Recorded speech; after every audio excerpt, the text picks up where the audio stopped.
याकूब जमाली के तशद्दुद करे, मार कुट करे, अगवा करे विया, जनान सूमरो में निजी जगह ते वञी उनखे कैद करे छॾियो।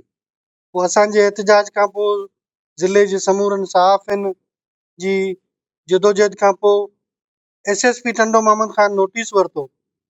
SHO बुलड़ी शाह करीम निजी जगह में याकूब जमाली खे बाज़ियाब कराए बुलड़ी शाह करीम थाणे ते वठी आयो। राति देर सां असां उन वाक़े जी FIR कटाई आहे। उन वाक़े खे हिन वक़्तु 24 कलाक गुज़री चुका आहिनि, पर अञा ताईं 4 मालूम ऐं 8 नामालूम 4 नामालूम जवाबदार, टोटल 8 जवाबदार आहिनि। उन्हनि मां हिकु बि जवाबदार बुलड़ी शाह करीम पुलिस गिरफ़्तार न कयो।